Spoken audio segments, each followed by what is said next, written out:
Good morning, ladies and gentlemen, and welcome to the Hardwood Nation podcast with your boy CL Anthony and my main man Bryce Ward. Bryce, what is going on?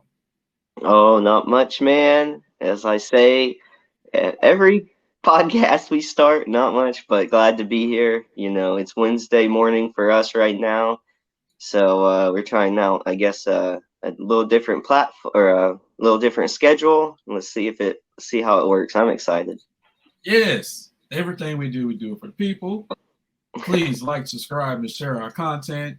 If you love hoops, drop a comment below. We'll give you a shout out. We'll holler at you. We love all the feedback and the engagement. Bryce, I'm not wrong a lot, but sometimes I'm wrong. I am on the record as saying the Golden State Warriors should trade Klay Thompson and give all his minutes to Jordan Poole. Well, the last 5 games have all been W's for Klay Thompson. And well, for the Warriors, forgive me. And Klay Thompson has been playing fantastic. Mm-hmm. How do you feel about Klay, who kind of started the season a little slow, as did some of the Warriors, but he's coming into his groove now? How do you feel that Klay Thompson is showing everybody why he's still the second option on that team? I never jumped on that early bandwagon. I actually drafted Clay in one of my fantasy leagues, and I believed uh, that he still had quite a bit left in the tank. I thought we saw glimpses of it when he came back last year. I thought he would be able to, kind of keep the ball rolling, and he did have that rough start. Golden State had a rough start though, not just him. Um, it's funny because I really don't see you flip on players like too much. And just before his injury, you were a firm believer that Clay could lead his own team. Mm-hmm. And I still think the right mentality and the right people around him. I think you could still argue that. I think he's just getting older, and he's always had this one role next to Steph. I don't think Steph or the Warriors have that kind of success if they didn't have the exact player that Clay was. Because I think it was so important to remember the dynamic that was there before with Monte Ellis and Golden State with Steph. So I think, over the years, Clay's earned all the respect of the league. And I get this year how it was tough to convince people, it seemed like. But he's averaging 20 points, 4 threes, 4 rebounds, couple assists. Those are his averages. So it's not like this recent stretch is the first time all season he's been doing it. He's slowly been building a pretty good season. So, we never bashed the Warriors. We may not be fans of them, but because of just the way they win and the way they play games, we never bash them.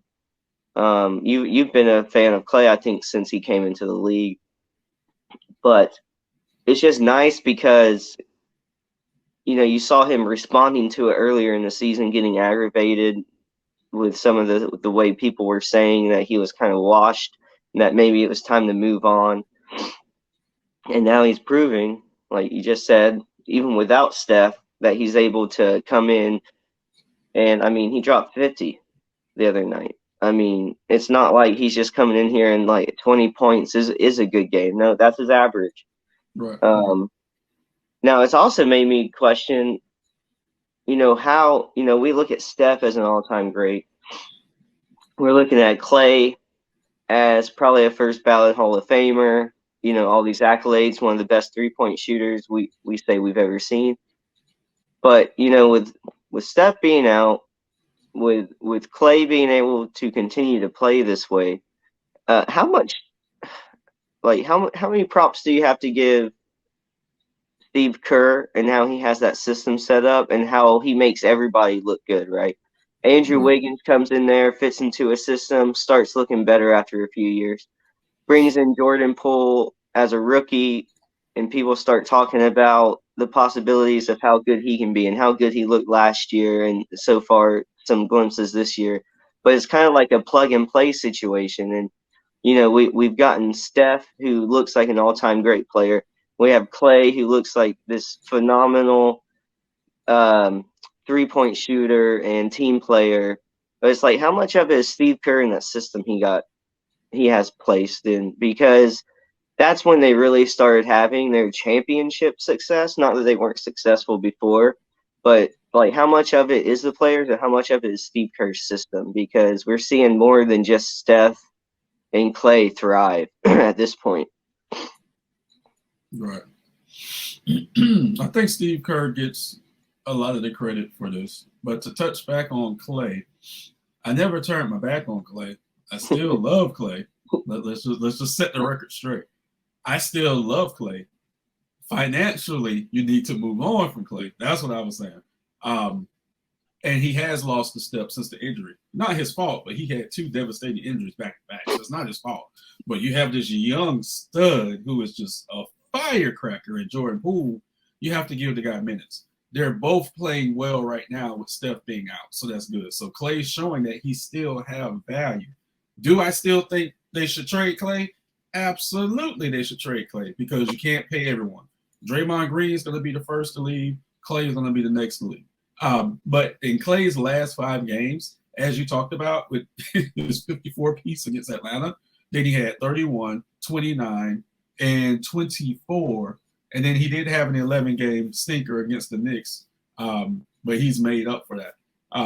So he has been on an absolute tear, and I'm all for it. And another thing, as far as an all-time great, I know Klay was disappointed because he wasn't named one of the top 75 players of all time. I will say this. He will be on the next list.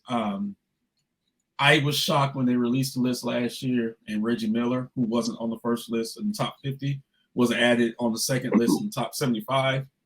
I think Klay Thompson's resume is even better than Reggie Miller's. I think Klay will be when they do the top 100 list. So, yeah, God forbid, let me be alive for another 25 years or 24 years now so I can see that list. But I think Klay Thompson will be on that list because he definitely deserves to be on that list. And yeah, at one time, Klay was good enough to where he could have led his own franchise. So yeah. But going forward, I stand by what I said. Eventually, just because of his contract, you do need to move him. You know what I'm saying? Mm-hmm. And that's just the way it goes in sports, to be honest with you. More so basketball than any other sport, but that's just, in football they would just cut you because contracts aren't guaranteed anyway. But in basketball, they're gonna move you. So, Bryce, something happened Monday night. Something happened that we haven't seen in a few years. Let me pull it up here. Since your boy in Phoenix went nuclear in 2017 and dropped 70 on Boston. What did you think of Donovan Mitchell's 71-point performance? You know, a lot of things you asked me on this podcast is like, were you surprised about this or that? And a lot of it is no. Not much surprises me. That did surprise me. And it's not like because Donovan Mitchell's not a good scorer, but it kind of surprised me in the same way Booker surprised me. It wasn't like it was Steph, right? It wasn't like one of our established like current legends, right? It wasn't even LeBron. You know, we don't see those types of games even from those. I don't know what the highest scoring game from Durant is. We'll get there. It's been a while, right, since we saw something like that. And you know, it led into a bigger question for me is this, like, how perfect was that trade to the Cavs? And not taking anything from Mitchell, I wasn't expecting a game like that from him. And to know he's capable of something like that, it kind of raises expectations in a way too, because I know it did the same way for Booker for me. Not that the kid's not great and talented, not that he is not so good that he can't drop 70. I mean, that's super impressive, but can you do it at the right time? Can you learn to translate into playoff wins and to carry on that scoring when you need to score the most? Mm-hmm. And so the Cavs have been playing great all season. Donovan Mitchell is playing great. is that going to lead them to a championship run or Eastern Conference win? That's the next step for me, because all it did for me was like put an even bigger radar or a bigger target on Donovan Mitchell and the Cavs. It's like, now you got to capitalize on the situation. You have to capitalize on this phenomenal scorer. Like, you can't waste it. And so kudos to Donovan Mitchell. I was surprised. It seemed like Luka's little happy dance sparked something in the entire league, because a lot of players have been popping off lately for big point totals. It's been fun to see. As a fan, I've been really enjoying what's been going on lately. This whole season's been exciting, but we've had some phenomenal stat lines this season, and we're seeing some great basketball this season. Like, it's probably the best season I've seen in a while. Oh yeah, it has been.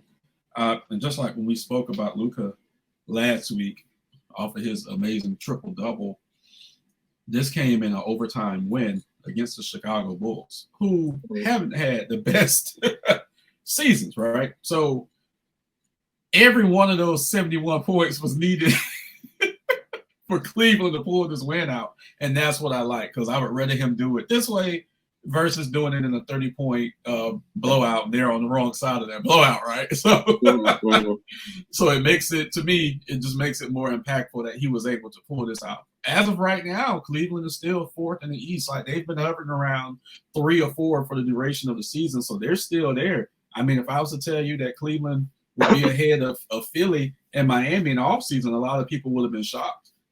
Even Atlanta, we could throw Atlanta in there, but they are. So Cleveland's doing great. I think also they've been doing that without Garland in the lineup recently. He's been out, so they haven't had their point guard, who's been one of the best assisting point guards all season. So they're still doing it without him being on the court currently. So it's still good. Good news for the Cavs. Right. It's absolute great news for the Cavs. They're young. They have a great young coach. They're going to be in the Eastern Conference for the next 2 or 3 years, probably causing havoc. And that's a good thing, because they're gonna take their steps. They started taking their steps last year. They're gonna continue their steps this year. We'll see. They conference finals, probably not. Second round, yeah. Next year, conference finals, huge possibility going forward if they keep on the trajectory that they're going on. It's definitely easy to see them as the 4th team, like right outside of those big 3 that we feel like is probably coming out of the East. Right. They have solidified their position there. I mean, Philly is right on their ass, though, but they have definitely solidified that going forward. Bryce, I want to give a little love to the New Orleans Pelicans. We've done that a couple of times this year so far on the podcast. Right now, they're still 3rd in the West, despite losing 2 straight games. But now they're going to have an issue, because Zion's going to be out for about 3 weeks. With that said, they did play well earlier in the season when Zion was out. How impactful do you think the Pelicans can be going forward, knowing that they can play well even without Zion? That's actually what caused them to jail at the end of last season. But how impactful do you think they can be right now? Because all they have to do is really play 500 ball until he gets back, and they won't lose any momentum. But how big of a blow do you think his loss now is going to be? It's not. See, it was like before. It was just a question of how good can we be, and then they proved in themselves, like, we're good enough without him, kind of to be competitive and to make the playoffs. It seemed that way, but he's supposed to be the cherry on top, like the thing that pushes them over into a real contender. And not that we thought they could do that this year, but we were supposed to start seeing signs of what they could be with Zion with them. So it's not a matter of course, we know they can be competitive and win some games even without him. It continues to be the story of Zion gets hurt and how long is he going to be out. Now, this definitely not as serious as before. Right. But all I'm seeing is like the ghost of Anthony Davis. Like, and it's both a praise and a not. It's like, when you're on the court, you can do some amazing things. You're probably the only guy in the world that can play this way right now, who has this size this ferocity, when he's on the court. And he's been playing like the season he's been having is what people have been waiting for, right? The highlights, the scores, the Pelicans playing even better than before. So now it's just a disappointment to all fans. We just have to miss out on that basketball again. But I'm scared that this time not that bad, and it's a few weeks.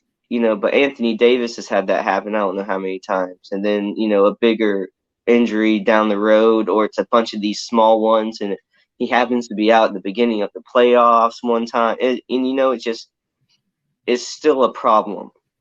And, I don't know if there's a way around that to fix that. It seemed like he definitely came in, lighter than he had last year. Like it looks like he was taking some things seriously, and this was the season, and he's still having some issues. And I know it's nothing too serious, but I really hope it doesn't start a trend and continue to be a trend, even with smaller injuries, because we've seen that happen too, and we've seen it keep guys off the court, and then it changes the team's mentality on how much they want to play them, and how safe they are, and it just changes everything. So I mean, just as a basketball fan, I hate to see it, because he's a walking poster and like clip show, and he's done a lot for that team, even though they're good already. So I think they're gonna be fine. It sucks, and I hope it doesn't lead into anything too much. And I hope for the playoffs at least he can be healthy. That's what I hope for. Well, yeah. Do you think they can make a deep playoff run, maybe into the second round? If he's healthy, I think it's a possibility.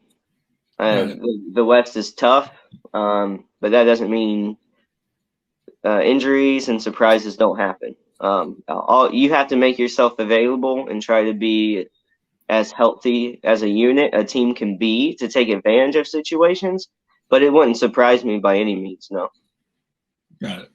So far for the season, Zion is averaging 26 points, 7 rebounds, 4.6 assists, and 1.1 steals per game, shooting 60% from the field and 71% from the free throw line. And that free throw percentage for a big man isn't bad at all. So he's putting up monstrous numbers. Do you think his rebounding numbers should be up?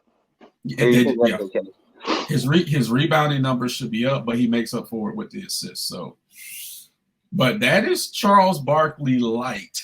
Outside of the rebounds, that's pretty good. Those are some real deal Charles Barkley numbers going on there. Chuck got you an extra steal too, but those are pretty similar numbers to Charles's heyday. So it's pretty good. Just throwing that out there. It's pretty good from one fat boy to another. That is pretty good. I do want to touch on one more thing that was funny about the Donovan Mitchell situation. So the NBA does 4 random PED tests. I saw that. What you're talking about. Donovan Mitchell's tweet about that random drug test after the game was hilarious. Mm-hmm. It's like, oh, we got to test him now after this game. Yeah. That was pretty good. I was just saying, I saw that, and I thought it was absolutely hilarious that him and I believe Robin Lopez had a good laugh about that. Mm-hmm. Because we know how the NBA is about their testing wink. But didn't they test Luka? Yeah. They know, they're like, that ain't, he's eating too many cheeseburgers. Luka or Jokic, right? Yeah. But no, I just thought that was hilarious. Considering we know some things. Like why didn't a certain player get tested after he took a 2-week vacation in Miami? I don't know. In the middle of the season? Because there's no reason to even worry about it. Stop it. I don't know. It came back playing bonkers. Yeah, I don't know how those things happen. He needed medicine for his knee. Stop it. Nothing else happened. Is that what it was? No. Sure. There are actually God rest his soul, but I'm gonna drop this. There is actually rumors that Mamba was juicing too. There's actually some rumors about that. We don't need to talk about that if that is the case. We don't need to. We are equal opportunity offenders, sir. But yeah, there are some rumors, but the rumors about your boy in LA were concrete. But with that said, we're gonna wrap this up. So again, please like, subscribe, and share our content. Tell us that you love us. Tell us that you hate us. All fans of basketball, drop comments below. We are out. I just had one thought. How What's many that? of those Miami championships came off the back of a juiced LeBron? Probably two. Two. Okay. Two. That's all I need. So I don't know. I don't know why you thought you were putting me on the spot with it. You know, I just had to make sure. I will Equal gladly opportunity offender. The whole fucking team was juicing. What are you talking about? The whole team was juicing. Okay. All right, now I can move on. But with that said, since you brought it up, see, I thought we were done. Now he's amped me up. Let me say one more thing. Because I forgot about this. So this is my fault. So I'm gonna fix it. I want to congratulate Dirk Nowitzki and Dwayne Wade. Let me go back. We almost forgot 2 times now. Dwayne Tyrone Wade Jr., by the way, for being named finalists to the Naismith Memorial Basketball Hall of Fame. Okay? Now, they are not in yet, but come Final Four weekend, they're going to be, I'm pretty sure, first ballot Hall of Famers. There's no question. I will dedicate this podcast to the legacies of those two who have been intertwined. They had 2 NBA Finals matchups. They won one apiece against each other. 2 of my absolute favorite all-time players. So I will make you guys miserable leading up to the announcement and then also leading up to their enshrinement next fall. I am going to drive people absolutely crazy, and I may actually dust off my Dwayne Tyrone Wade Jr. jersey and wear it on this podcast one day because I am ecstatic about it. So they deserve it. You reminded me of Skip Bayless saying Dwayne Wade's whole name, but I'll get past it. I'm younger and more handsome than Skip. Let's just say that. So on that note, Skip, I love you though. On that note, we are out. Thank you guys.